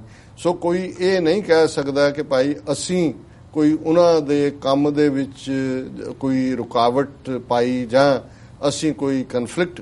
ਆਫ ਕੋਰਸ ਉਹ ਇਨਸਿਕਿਉਰ ਜ਼ਰੂਰ ਸਨ, ਕਿਉਂਕਿ ਜ਼ਾਹਰ ਹੈ ਕਿ ਉਹਨਾਂ ਨੂੰ ਲੱਗਦਾ ਸੀ ਕਿ ਵੀ ਜਿਹੜੀ ਜਦੋਂ ਵੀ ਤੁਹਾਨੂੰ ਰੈਕਗਨੀਸ਼ਨ ਜਿਹੜੀ ਹੈ ਉਹ ਵੰਡੀ ਜਾਂਦੀ ਹੈ ਕਿਸੇ ਪਾਸਿਓਂ ਵੀ। ਹਾਲਾਂ ਮੈਂ ਹਮੇਸ਼ਾ ਇਹ ਕਹਿੰਦਾ ਰਿਹਾ ਔਰ ਅੱਜ ਵੀ ਮੈਂ ਸਮਝਦਾ, ਔਰ ਮੈਨੂੰ ਕਦੇ ਵੀ ਹੁਣ ਇੰਨੀਆਂ ਜਥੇਬੰਦੀਆਂ ਇਸ ਸਾਰੇ ਪੀਰੀਅਡ ਦੇ ਵਿੱਚ ਐਕਟਿਵ ਨੇ, ਮੇਰੀ ਹਰ ਇੱਕ ਦੇ ਨਾਲ ਅੰਡਰਸਟੈਂਡਿੰਗ ਹੈ। ਸ਼੍ਰੋਮਣੀ ਅਕਾਲੀ ਦਲ ਅੰਮ੍ਰਿਤਸਰ ਹੈ, ਸਿੱਖਸ ਫਾਰ ਜਸਟਿਸ ਹੈ, ਸਿੱਖ ਯੂਥ ਆਫ ਅਮਰੀਕਾ ਤਾਂ ਸਾਡੀ ਆਪਣੀ ਜਥੇਬੰਦੀ ਹੈ, ਔਰ ਇਸ ਤੋਂ ਇਲਾਵਾ ਈਵਨ ਉਸ ਦੌਰ ਦੇ ਵਿੱਚ ਸਾਡਾ ਇਹ ਯਤਨ ਵੀ ਸੀ ਕਿ ਵਰਲਡ ਸਿੱਖ ਆਰਗੇਨਾਈਜੇਸ਼ਨ ਔਰ ਸਿੱਖ ਯੂਥ ਆਫ ਅਮਰੀਕਾ ਨੂੰ ਵੀ ਨੇੜੇ ਲਿਆਂਦਾ ਜਾਏ। ਥੋੜਾ ਬਹੁਤ ਯਤਨ ਸਫਲ ਵੀ ਹੋਇਆ, ਪਰ ਫਿਰ ਅਲਟੀਮੇਟਲੀ ਉਹ ਗੱਲ ਚੱਲੀ ਨਹੀਂ।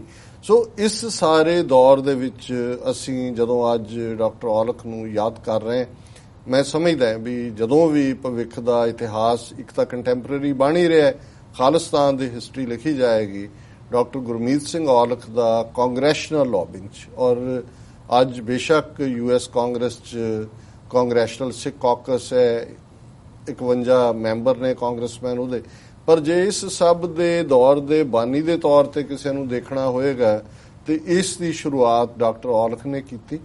ਔਰ ਕਾਂਗਰਸਮੈਨ ਡੈਨ ਬਰਟਨ, ਜਿਵੇਂ ਮੈਂ ਕਿਹਾ, ਇੰਡੀਆਨਾ ਤੋਂ। ਔਰ ਹੁਣ ਵੀ ਜਦੋਂ ਤੁਸੀਂ ਕਿਤੇ ਜਾਗ ਲਾਈ ਹੁੰਦੀ ਹੈ, ਜਦੋਂ ਵਾਈਸ ਪ੍ਰੈਜ਼ੀਡੈਂਟ ਮਾਈਕ ਪੈਂਸ ਜਿਹੜੇ ਕਿ ਇੰਡੀਆਨਾ ਦੇ ਗਵਰਨਰ ਹੈ, ਉਹਨਾਂ ਦੇ ਸਿੱਖਾਂ ਨਾਲ ਅਸੀਂ ਸਬੰਧਾਂ ਦੀ ਗੱਲ ਕਰਦੇ ਹਾਂ, ਹਰ 2 ਹਫ਼ਤੇ ਬਾਅਦ ਕੋਈ ਨਾ ਕੋਈ ਇੰਡੀਆਨਾ ਦੇ ਸਿੱਖਾਂ ਦੇ ਹਵਾਲੇ ਨਾਲ ਖਬਰ ਆਈ ਹੁੰਦੀ ਹੈ। ਮਾਈਕ ਪੈਂਸ ਕਹਿ ਰਿਹਾ ਸਿੱਖਾਂ ਦੀ ਬਹੁਤ ਕੰਟਰੀਬਿਊਸ਼ਨ ਹੈ, ਇੰਡੀਆਨਾ ਦੀ ਲੈਜਿਸਲੇਚਰ 'ਚ ਵੀ ਉਹਨਾਂ ਨੇ ਜਿਹੜਾ ਉਹ ਸੈਨੇਟ ਦੇ ਵਿੱਚ ਪਾਸ ਕੀਤਾ ਖਾਲਸਾ ਸਾਜਨਾ ਦਿਵਸ ਨੂੰ। ਅਜੇ 3-4 ਦਿਨ ਪਹਿਲਾਂ ਹੀ ਉਹਨਾਂ ਦੀ ਸਟੇਟਮੈਂਟ ਸੀ ਕਿ ਮੈਂ ਇੰਡੀਆਨਾ 'ਚ ਸਿੱਖਾਂ ਨਾਲ ਮੇਰੇ ਬੜੇ ਚੰਗੇ ਸਬੰਧ ਨੇ ਔਰ ਮੈਂ ਜਿਹੜਾ ਉਹਨਾਂ ਦੀਆਂ ਪ੍ਰੋਬਲਮ ਸਮਝਦਾ ਹੈ ਔਰ ਉਹਨਾਂ ਨੂੰ ਕੋਈ ਔਕੜ ਨਹੀਂ ਆਏਗੀ। ਹੁਣ ਜ਼ਾਹਰ ਹੈ ਵੀ ਚਲੋ ਸਿੱਖ ਤਾਂ ਹੁਣ ਮੂਵ ਹੋਏ ਨੇ ਜ਼ਿਆਦਾ ਇੰਡੀਆਨਾ 'ਚ ਪਿਛਲੇ 10-12 ਸਾਲ ਦੇ ਵਿੱਚ, ਪਰ ਜਿਸ ਜ਼ਮਾਨੇ 'ਚ ਡੈਨ ਬਰਟਨ ਨੇ ਸਿੱਖਾਂ ਦਾ ਝੰਡਾ ਚੁੱਕਿਆ ਸੀ ਉਦੋਂ ਉੱਥੇ ਸ਼ਾਇਦ ਗਿਣਤੀ ਦੇ ਵੀ ਨਾ ਹੋਣ, ਕੁਝ ਦਰਜਨ ਹੀ ਹੋਣ, ਉਹ ਵੀ ਕੋਈ ਨੌਕਰੀ ਹਾਇਰ ਅਪ ਦੇ ਹੋਣ, ਕੋਈ ਓਪਰਚੁਨਿਟੀ ਨਹੀਂ ਸੀ ਕਿਉਂਕਿ ਰੈਡ ਨੈਕ ਸਟੇਟ ਹੈ ਕਾਫੀ, ਜਿਹੜੀ ਹੈ ਕੋਈ ਲਿਬਰਲ ਸਟੇਟ ਨਹੀਂ। ਪਰ ਇਹ ਇੱਕ ਮੈਂ ਸਮਝਦਾ ਹਾਂ ਵੀ ਉਹਨਾਂ ਦਾ ਜਿਹੜਾ, ਔਰ ਉਹਨਾਂ ਨੇ ਮੈਨੂੰ ਯਾਦ ਹੈ ਸ਼ਾਇਦ 92 ਦੀ ਗੱਲ ਹੋਏਗੀ, ਫਰੀਮੌਂਟ 'ਚ ਡੈਨ ਬਰਟਨ ਨੇ ਇਹ ਰਿਲੇਟ ਕੀਤਾ ਸੀ ਕਿ ਵੀ ਮੈਂ ਕਿਵੇਂ ਖਾਲਿਸਤਾਨ ਦਾ ਸਪੋਰਟਰ ਬਣਿਆ। ਸੋ ਇਹ ਉਹ ਪੀਰੀਅਡ ਸੀ ਕਿ ਡਾਕਟਰ ਔਲਖ ਉਹਨਾਂ ਜ਼ਮਾਨਿਆਂ 'ਚ, ਹੁਣ ਅੱਜ ਤਾਂ ਈਮੇਲ ਫੇਸਬੁੱਕ ਇੰਨੇ ਕਮਿਊਨੀਕੇਸ਼ਨ ਦੇ ਸਾਧਨ ਨੇ, ਪਰ ਤੁਸੀਂ ਫਿਜ਼ੀਕਲੀ ਖੁਦ ਕਾਪੀਆਂ ਕਰਦੇ ਹੋ ਕਿਸੇ ਦੀਆਂ, ਖੁਦ ਸਟੇਪਲ ਕਰਦੇ ਹੋ, ਫਿਰ ਤੁਸੀਂ ਕਾਂਗਰੈਸ਼ਨਲ ਬਿਲਡਿੰਗਸ ਦੇ ਵਿੱਚ ਦੌੜ ਕੇ ਇਕੱਲੇ ਕਾਂਗਰਸਮੈਨ ਨੂੰ ਦਿੰਦੇ ਹੋ। ਜੋ ਵੀ ਡਿਵੈਲਪ ਹੋ ਰਿਹਾ, ਇੱਕ ਪਾਸੇ ਇੰਡੀਅਨ ਗਵਰਨਮੈਂਟ ਹੈ ਔਰ ਦੂਜੇ ਪਾਸੇ ਤੁਹਾਡੀ ਆਵਾਜ਼ ਜਿਹੜੀ ਹੈ। ਔਰ ਇਹ ਉਸ ਦੌਰ ਦੇ ਵਿੱਚ ਹੀ, ਕਿਉਂਕਿ ਡਾਕਟਰ ਔਲਖ ਬੜੇ ਖੂਬਸੂਰਤ ਵੀ ਸਨ, ਵੈਰੀ ਹੈਂਡਸਮ, ਟਾਲ, ਬ੍ਰਾਈਟ ਕਲਰ, ਔਰ ਹਮੇਸ਼ਾ ਉਹਨਾਂ ਨੇ ਕੇਸਰੀ ਦਸਤਾਰ ਸਜਾਈ। ਸੋ ਉਹ ਉਹਨਾਂ ਡੈਨ ਬਰਟਨ ਨੇ ਕਿਹਾ ਵੀ ਮੈਂ ਜਦੋਂ every time I used to ਸੀ ਕਿ gentleman with orange colored turban is running, and I was always, though initially I didn't pay much attention, but then when I looked at some of the writings and then I got a little bit interested, and then finally I called him one day inside and had a chat with him, ਔਰ ਉੱਥੋਂ ਉਹ ਜਿਹੜਾ Dan Burton ਇੰਨਾ ਪੱਕਾ supporter ਬਣਿਆ ਔਰ ਇੱਕ stage ਤੇ ਜਿਹੜੇ ਸਿੱਖਾਂ ਦੇ ਖਾਲਿਸਤਾਨ ਦੇ ਹਮਾਇਤੀ ਕਾਂਗਰਸਮੈਨ ਸਨ ਉਹੀ ਕਸ਼ਮੀਰ ਦੇ ਕਾਜ਼ ਦੇ ਵੀ ਸਨ, ਔਰ ਈਵਨ ਕਸ਼ਮੀਰੀ ਕਮਿਊਨਿਟੀ ਵੀ ਇਸ ਪੱਖ ਤੋਂ ਡਾਕਟਰ ਔਲਖ ਦੀ ਜਿਹੜੀ ਹੈ ਸ਼ੁਕਰਗੁਜ਼ਾਰ ਸੀ ਕਿ ਉਹਨਾਂ ਨੇ ਕਾਂਗਰਸ ਦੇ ਵਿੱਚ ਜਿਹੜੀ ਹੈ ਇਹ ਇੱਕ ਸਪੋਰਟ ਬੇਸ ਬਿਲਡ ਕੀਤਾ। ਔਰ ਇਸ ਸਾਰੇ ਪੀਰੀਅਡ 'ਚ, ਔਰ ਮੈਂ ਜਦੋਂ ਇਹ ਦੇਖਦਾ ਕਿ ਇੱਕੋ ਰਸਤੇ ਦੇ ਪਾਂਧੀ ਤੇ ਮਤਭੇਦ, ਔਰ ਇਹ ਗੱਲ ਅਕਸਰ ਜਿਹੜੇ ਵਿਰੋਧੀ ਨੇ ਉਹ ਇਹ ਕਹਿੰਦੇ ਸੀ, ਕਹਿੰਦੇ ਦੇਖੋ ਜੀ ਇਹ ਵੱਡੇ ਖਾਲਿਸਤਾਨੀ, ਡਾਕਟਰ ਅਮਰਜੀਤ ਸਿੰਘ ਵੀ ਵਾਸ਼ਿੰਗਟਨ 'ਚ ਹੈ, ਡਾਕਟਰ ਔਲਖ ਵੀ ਹੈ, ਗੰਗਾ ਸਿੰਘ ਢਿੱਲੋਂ ਵੀ ਹੈ, ਇਹ ਇੱਕ ਦੂਜੇ ਨੂੰ ਮਿਲਦੇ ਵੀ ਨਹੀਂ ਹੈ ਤੇ ਇਹਨਾਂ ਦਾ ਖਾਲਿਸਤਾਨ ਕਿਹੋ ਜਿਹਾ ਹੋਏਗਾ। ਹਾਲਾਂਕਿ ਇਹ ਇੱਕ ਚੁਭਵੀਂ ਗੱਲ ਸੀ, ਪਰ ਇਸ ਗੱਲ ਨੇ ਵੀ ਕਦੇ, ਕਿਉਂਕਿ ਮੈਨੂੰ ਹਮੇਸ਼ਾ ਇਹ ਲੱਗਦਾ ਹੈ ਕਿ ਵੀ ਏਕਤਾ ਔਰ ਸਿੱਖਾਂ 'ਚ ਇਹ ਵੀ ਇੱਕ ਹੈ ਪਾਰਟ, ਜਦੋਂ ਅਸੀਂ ਕਿਤੇ ਬੈਠਦੇ ਹਾਂ ਮਿਲਦੇ ਹਾਂ ਜੀ, ਏਕਤਾ ਨਹੀਂ ਹੁੰਦੀ ਸਿੱਖਾਂ 'ਚ, ਏਕਤਾ ਹੋਏ। ਤੇ ਮੈਂ ਕਈ ਵਾਰੀ ਤਾਂ ਚੰਗੇ ਮੂਡ 'ਚ ਤਾਂ ਚਲੋ ਉਹਨਾਂ ਨੂੰ ਕਹਿ ਦਿੰਦਾ, ਮੈਂ ਕਹਿੰਦਾ ਜੀ ਹੁਣ ਕੋਈ ਆਪਾਂ ਲੱਭੀਏ ਮਿਸਤਰੀ। ਉਹ ਕਹਿੰਦੇ, ਮੈਂ ਕਿਹਾ ਜੀ ਏਡਾ ਵੱਡਾ ਮੰਜਾ ਬਣਾਉਣਾ ਸੀ ਵੀ 30 ਮਿਲੀਅਨ ਸਿੱਖ ਜਿਹੜੇ ਨੇ ਉਸ ਮੰਜੇ ਤੇ ਬਿਠਾ ਦੇਣੇ। ਕਹਿੰਦੇ, ਮੈਂ ਕਿਹਾ ਜੀ ਏਕਤਾ ਦੀ ਦੇਵੀ ਤਾਂ ਹੀ ਖੁਸ਼ ਹੋਏਗੀ। ਤੇ ਫਿਰ ਉਹ ਥੋੜੇ ਜਿਹੇ ਹੁੰਦੇ ਨੇ ਜੀ ਤੁਹਾਡਾ ਕੀ ਮਤਲਬ ਹੈ। ਮੈਂ ਕਿਹਾ ਦੇਖੋ ਗੱਲ ਇਹ ਹੈ, ਜਿਹੜੇ ਇੱਕ ਰਸਤੇ ਦੇ ਪਾਂਧੀ ਹੁੰਦੇ ਨੇ, ਜੇ ਉਹ ਇਮਾਨਦਾਰੀ ਨਾਲ ਤੁਰੇ ਹੋਏ ਨੇ ਤੇ ਉਹ ਏਕਤਾ ਦੇ ਵਿੱਚ ਹੀ ਉਹਨਾਂ ਨੂੰ ਇੱਕ ਸਟੇਜ ਤੇ ਲਿਆਣਾ ਕਦੇ ਵੀ ਕਿਸੇ ਕਾਜ਼ ਲਈ ਕੋਈ ਜਿਹੜਾ ਉਹ ਔਖਾ ਨਹੀਂ ਹੁੰਦਾ ਵੀ ਤੁਸੀਂ ਉਹਨਾਂ ਨੂੰ। ਪਰ ਜੇ ਤੁਸੀਂ ਇਹ ਹਰ ਵਾਰੀ ਏਕਤਾ ਕੋ ਮੰਤਰ ਹੈ ਕਿ ਕੋਈ ਦੇਵੀ ਹੈ ਜਿਹੜੀ ਤੁਹਾਡੀ ਖੁਸ਼ ਹੋ ਜਾਏਗੀ ਏਕਤਾ ਦੀ, ਇਹ ਠੀਕ ਹੈ ਮਤਭੇਦ। ਮੈਂ ਕਿਹਾ ਪਹਿਲਾਂ ਤੁਸੀਂ 4-4 5-5 ਭਰਾ ਹੋ, ਭੈਣੋ, ਤੁਸੀਂ ਪਹਿਲਾਂ ਸਾਰੇ ਇਕੱਠੇ ਹੋਵੋ ਟੱਬਰ, ਕਿਹੜੇ ਘਰ ਦੇ ਵਿੱਚ ਤੁਸੀਂ ਸੱਸ ਸਹੁਰਾ ਨੂੰ ਸਾਰੀਆਂ ਇਕੱਠੇ ਹੋ ਕੇ ਦਿਖਾਓ। ਪਰ ਮੈਂ ਕਿਹਾ ਤੁਸੀਂ ਅੱਡ ਹੁੰਦੇ ਹੋ, ਫਿਰ ਉਹ ਸਾਰੇ ਇਕੱਠੇ ਹੀ ਹੁੰਦੇ ਨੇ। ਕਹਿੰਦੇ ਨੇ ਭਰਾ ਜਿਹੜੇ ਨੇ ਉਹ ਦਾੜ ਨੂੰ ਅੱਡ ਗਾੜ ਨੂੰ ਇਕੱਠੇ, ਜਦੋਂ ਦਾੜ ਵੰਡਣੀ ਹੁੰਦੀ ਆ ਉਹ ਤਾਂ ਫਿਰ ਹਰ ਕੋਈ ਹੁੰਦਾ ਨਾ, ਮੈਂ ਉਹਦੀ ਕੜਛੀ ਜ਼ਿਆਦਾ ਪਾਤੀ ਉਹਦੇ ਇੱਧਰ ਹੋ ਗਿਆ। ਤੇ ਜਦੋਂ ਕੋਈ ਗਾਲ ਕੱਢਦਾ ਫਿਰ ਹੁੰਦਾ ਵੀ ਮਾਂ ਸਾਡੀ ਸਾਂਝੀ ਹੈ, ਗਾਲ ਸਾਡੀ ਮਾਂ ਨੂੰ ਆਈ ਹੈ, ਮੈਨੂੰ ਲੱਗੀ ਹੈ। ਮੈਂ ਕਿਹਾ ਵੀ ਇਹ ਹੁੰਦਾ ਹੈ ਪਰਿਵਾਰਾਂ 'ਚ, ਕਬੀਲਿਆਂ 'ਚ, ਜਿਹੜੇ ਲੋਕ ਇੱਕ ਹਾਂ ਇਮਾਨਦਾਰੀ ਜ਼ਰੂਰੀ ਹੈ। ਤੁਸੀਂ ਬੇਈਮਾਨ ਨਾਲ ਏਕਤਾ ਕਰਕੇ ਫੋਟੋ ਵੀ ਲਵਾ ਲਓ, ਜੱਫੀ ਵੀ ਪਾ ਲਓ, ਉਹਦੇ ਮਨ ਦੇ ਵਿੱਚ ਕਾਲਖ ਹੈ, ਤੁਸੀਂ ਉਸ ਸਾਰੇ 'ਚੋਂ ਕੀ ਕੱਢੋਗੇ। ਬਿਲਕੁਲ। ਤੇ ਜੇ ਤੁਸੀਂ ਇਮਾਨਦਾਰੀ ਨਾਲ ਕਿਸੇ ਕਾਜ਼ ਨੂੰ ਸਮਰਪਿਤ ਹੋ, ਮੈਨੂੰ ਕਦੇ ਇਸ ਤੇ ਪ੍ਰੋਬਲਮ ਨਹੀਂ ਹੁੰਦੀ ਟੂ ਬੀ ਓਨੈਸਟ ਕਿ ਵੀ ਇਹ ਸਾਡੇ 'ਚ ਏਕਤਾ ਨਹੀਂ ਹੈ ਜੀ, ਸਿੱਖਾਂ ਦਾ ਕੀ ਬਣਨਾ। ਮੈਂ ਸਮਝਦਾ ਵੀ ਅਸੀਂ ਵਿਦ ਕੰਸੈਂਸਸ, ਔਰ ਸਾਡੇ 'ਚ ਵੈਸੇ ਵੀ ਜਦੋਂ ਤੁਸੀਂ ਸਰਦਾਰ ਹੋ, ਕੱਲਾ ਆਪਣੀ ਪਰਸਨੈਲਿਟੀ ਰੱਖਦਾ ਤੇ ਸਾਡੇ 'ਚ ਕੋਈ ਇੱਕ ਬੰਦੇ ਦੇ ਪਿੱਛੇ ਲੱਗਣ ਵਾਲੀ ਗੱਲ ਨਹੀਂ ਹੋਣੀ ਕਦੇ ਵੀ। ਸਾਡੇ 'ਚ ਉਹੀ ਮਾਡਲ ਜਿਹੜਾ ਪਠਾਣਾ ਦਾ ਮਾਡਲ ਹੈ ਜੀ, ਉਹਨਾਂ ਦਾ ਵੀ ਜਿਰਗਾ ਬੈਠਦਾ ਹੈ, ਕੱਲਾ ਕੱਲਾ ਕਬੀਲੇ ਦਾ ਸਰਦਾਰ ਹੈ। ਸਾਡੇ ਵੀ ਮਿਸਲਾਂ ਦਾ ਮਾਡਲ ਹੁਣ ਜੇ ਅਸੀਂ ਦੇਖੀਏ, ਬਾਬਾ ਬੰਦਾ ਸਿੰਘ ਬਹਾਦਰ ਹਾਲਾਂਕਿ 10ਵੇਂ ਪਾਤਸ਼ਾਹ ਨੇ ਥਾਪਿਆ, ਉਹਨਾਂ ਨੂੰ ਭੇਜਿਆ, ਪਰ ਅਸੀਂ ਦੇਖਦੇ ਹਾਂ ਵੀ ਕਿੰਨੀ ਜਲਦੀ ਉਹ ਸਾਰਾ ਜਿਹੜਾ ਉਹ ਉੱਥੇ ਹੀ ਖਿਲਾਰ ਹੋ ਗਿਆ। ਔਰ ਜਿਹੜਾ ਮਾਡਲ ਚੱਲਿਆ ਉਹ ਮਿਸਲਾਂ ਦਾ ਮਾਡਲ ਚੱਲਿਆ, 12 ਮਿਸਲਾਂ ਦਾ। ਝੰਡੇ ਆਪਣੇ ਸੀ, ਲੜਦੇ ਲੁੜਦੇ ਵੀ ਰਹਿੰਦੇ ਸੀ ਆਪਸ, ਪਰ ਉਸ 12 ਮਿਸਲਾਂ ਦੇ ਮਾਡਲ ਨੇ ਇੱਕੋ ਵੇਲੇ ਅਫਗਾਨ ਧਾੜਵੀਆਂ ਦੇ ਨਾਲ ਵੀ ਟੱਕਰ ਲਈ, ਮੁਗਲਾਂ ਦੇ ਨਾਲ ਵੀ ਲਈ, ਔਰ ਜਮਨਾ ਤੋਂ ਇੰਡਸ ਤੱਕ ਉਹਨਾਂ ਨੇ ਰਾਜ ਸਥਾਪਿਤ ਕੀਤਾ। ਹੁਣ ਇਹ ਸਾਰਾ ਪਾਰਟ ਹੁੰਦਿਆਂ ਹਾਲਾਂਕਿ ਬਿਟਰਨੈਸ ਹੁੰਦੀ ਸੀ, ਇਹ ਨਹੀਂ ਹੈ। ਜਦੋਂ ਕੋਈ ਚੀਜ਼ ਖਿਲਾਫ ਲਿਖੀ ਜਾਂਦੀ ਹੈ ਤੁਹਾਨੂੰ ਦੁੱਖ ਵੀ ਹੁੰਦਾ ਜੀ। ਔਰ ਕਈ ਵਾਰ ਮੇਰੇ ਬੜੇ ਸੁਹਿਰਦ ਜਿਹੜੇ ਮਿੱਤਰ ਨੇ ਉਹ ਮੈਨੂੰ ਕਮਜ਼ੋਰ ਹੋਣ ਦਾ ਵੀ ਕਹਿੰਦੇ ਸੀ ਕਿ ਜੀ ਨਹੀਂ ਤੁਸੀਂ ਬਹੁਤ ਜਿਹੜਾ ਹੈ ਉਹ ਠੀਕ ਹੈ। ਤਾਂ ਮੇਰਾ ਹਮੇਸ਼ਾ ਇਹ ਹੁੰਦਾ ਸੀ ਕਿ ਦੇਖੋ ਨਹੀਂ, ਇਹ ਤਰੀਕਾ ਨਹੀਂ ਹੈ। ਹੁਣ ਵੀ ਹੋਰ ਵੀ ਸਾਡੇ ਮਿਹਰਬਾਨ ਨੇ, ਉਹਨਾਂ ਨੂੰ ਕਈ ਕਹਿਣਗੇ, ਇੱਕ ਦੋ ਜਿਨ੍ਹਾਂ ਨੇ ਚਿੱਠੀਆਂ ਇਸ ਕਿਸਮ, ਉਹਨਾਂ ਨੇ ਕਿਹਾ ਜੀ ਅਸੀਂ ਲੀਗਲ ਖਰਚ ਅਸੀਂ ਦਿੰਦੇ ਹਾਂ, ਤੁਸੀਂ ਇਹਨੂੰ ਘੜੀਸੋ। ਕੈਲੀਫੋਰਨੀਆ ਤੋਂ ਇੱਕ ਹੈਗਾ ਇਸ ਕਿਸਮ ਦਾ।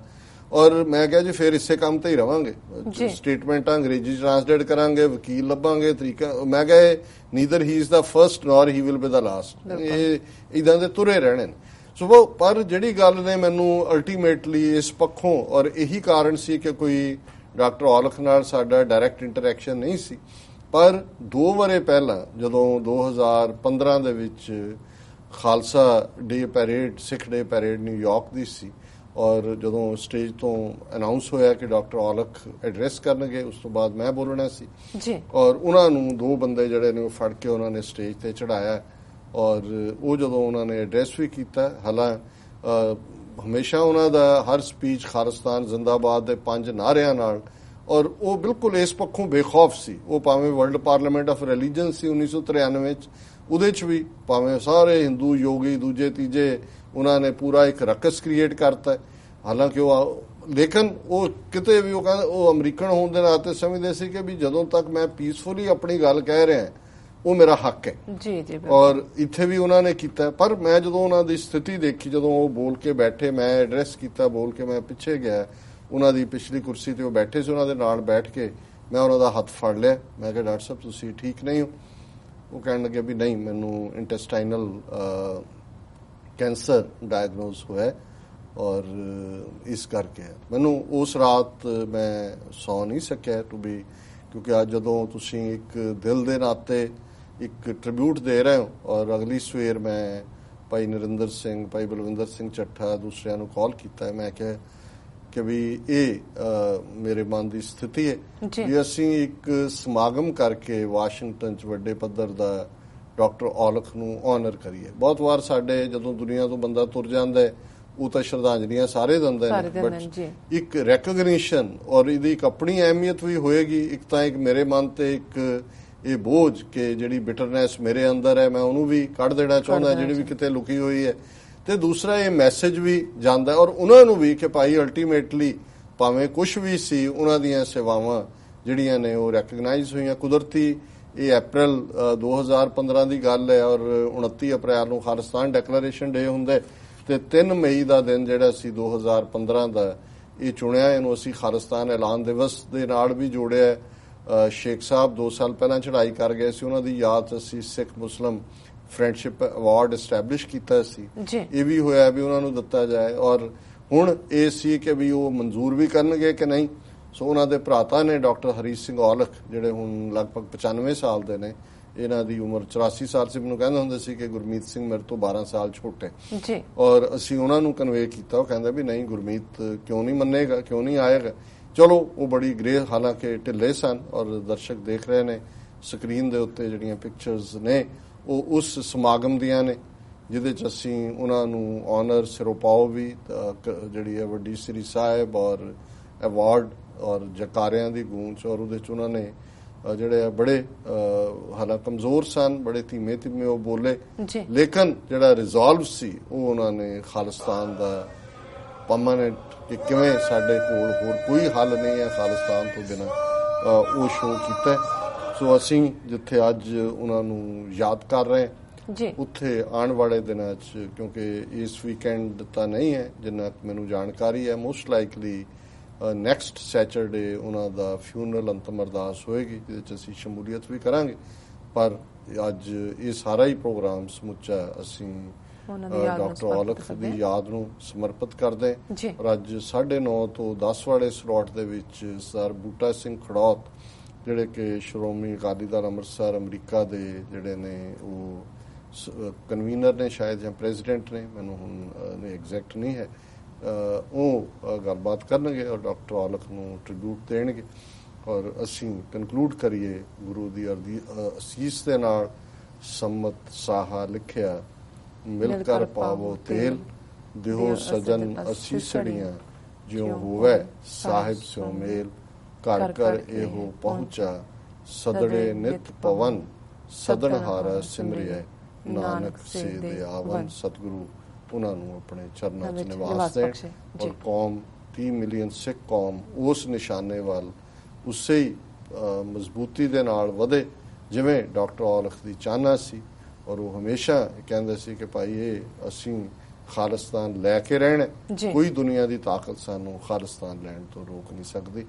ਖਾਲਿਸਤਾਨ ਜ਼ਿੰਦਾਬਾਦ। ਜੀ ਡਾਕਟਰ ਸਾਹਿਬ, ਬਿਲਕੁਲ ਅਸੀਂ ਆਪਣੇ ਸਰੋਤਿਆਂ ਤੇ ਦਰਸ਼ਕਾਂ ਨੂੰ ਅਪੀਲ ਕਰ ਦੇਣਾ ਚਾਹੁੰਦੇ ਹਾਂ ਕਿ ਜੇ ਤੁਸੀਂ ਚਾਹੁੰਦੇ ਹੋ ਕਿ TV 84 ਇਸੇ ਤਰ੍ਹਾਂ ਹੀ ਮਨੁੱਖੀ ਹੱਕਾਂ ਦੀ ਗੱਲ ਨੂੰ ਜਾਰੀ ਰੱਖੇ ਤਾਂ ਇਸ ਗੱਲ ਨੂੰ ਜਾਰੀ ਰੱਖਣ ਲਈ TV 84 ਦੀ ਵੱਧ ਤੋਂ ਵੱਧ ਮਾਈਕ ਸਹਾਇਤਾ ਕਰੋ। ਤੁਸੀਂ ਆਪਣੇ ਦਸਵੰਧ ਰਾਹੀਂ ਯੋਗਦਾਨ ਪਾ ਸਕਦੇ ਹੋ। ਤੁਸੀਂ ਸਾਡੀ ਵੈਬਸਾਈਟ ਤੇ ਜਾ ਕੇ www.tv84.tv ਤੇ ਜਾ ਕੇ ਪੇਪਲ ਰਾਹੀਂ ਰੈਕਰਿੰਗ ਡੋਨਰ ਬਣ ਸਕਦੇ ਹੋ, ਜਾਂ ਫਿਰ ਤੁਸੀਂ TV 84 ਦੇ ਨਾਮ ਤੇ ਚੈੱਕ ਲਿਖ ਕੇ ਤੁਸੀਂ ਸਾਡੇ ਇਸ ਐਡਰੈਸ ਤੇ ਭੇਜ ਸਕਦੇ ਹੋ, 36-0137 ਐਵਨਿਊ ਲੌਂਗ ਆਈਲੈਂਡ ਸਿਟੀ, ਨਿਊਯਾਰਕ 11101, ਜਾਂ ਫਿਰ ਤੁਸੀਂ ਫੋਨ ਤੇ ਸੰਪਰਕ ਕਰ ਸਕਦੇ ਹੋ। ਸਾਡਾ ਫੋਨ ਨੰਬਰ ਹੈਗਾ 5164060694। ਥੈਂਕ ਯੂ ਵਿਊਅਰਸ, ਮਿਲਾਂਗੇ ਬ੍ਰੇਕ ਤੋਂ ਬਾਅਦ। ਤੁਸੀਂ ਸਾਡੇ ਨਾਲ ਇਸ ਤਰ੍ਹਾਂ ਬਣੇ ਰਹਿਣਾ।